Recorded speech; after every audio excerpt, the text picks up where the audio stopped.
My first thought with Life is Strange was just how kind of lovingly crafted the world was. It just felt like it had a lot of care put into it. The one thing that I remember taking away was the people who worked on that game loved that game.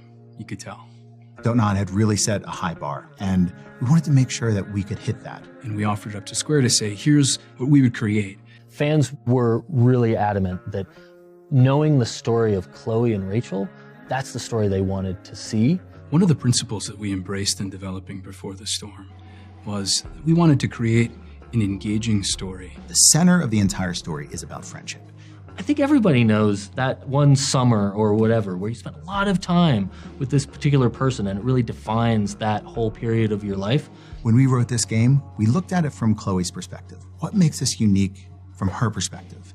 With Max, it was about rewinding time. We don't have time travel. We didn't think that was appropriate to this story or this character, really. The time travel was really an embodiment of Max's character. Chloe's not like that. Chloe is a wrecking ball that just bashes through the things that are in front of her and creates consequences and damage as she goes. And she can't take that back. And that was really important to us, of telling Chloe's story and making now those consequences, you're really gonna feel them, and those choices, you're really gonna agonize over them. That's a difference, I think, that's gonna be really powerful for our game.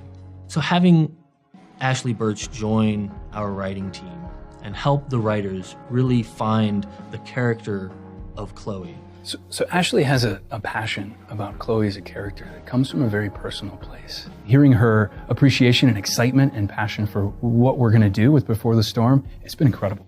That's been a real bolster to our story and making sure it stays in continuity with the original game.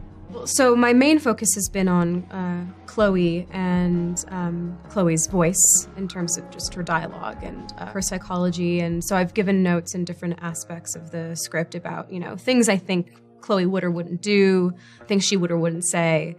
We're inviting the player in Before the Storm to step into her shoes at the age of 16.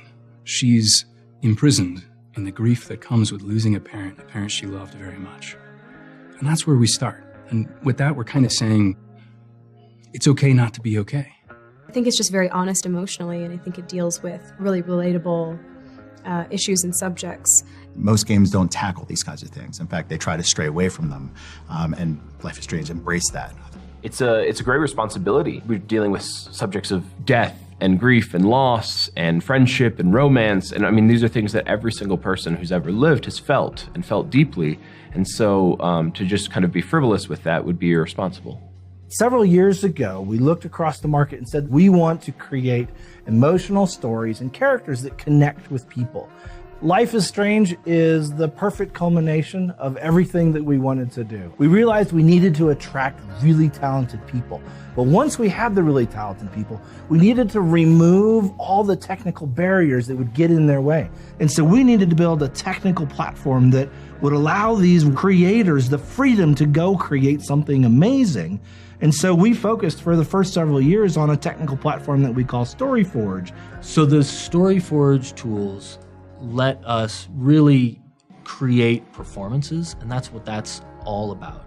It starts with our script writing tool that lets you write like a regular screenplay, but with branches and choices and all of our gameplay elements built into that script.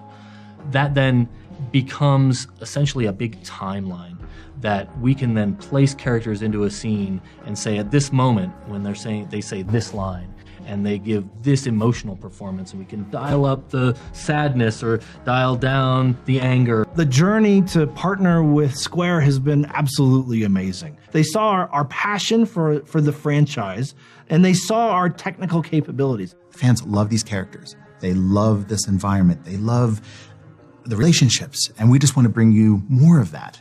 I think if we love what we're working on, fans are going to love it too. This is a prequel that's being written by fans of the first game. And so that to me was like a huge relief. It was a big, okay, this is in good hands, These are people that really care about this game and want to do a good job because they love the first game.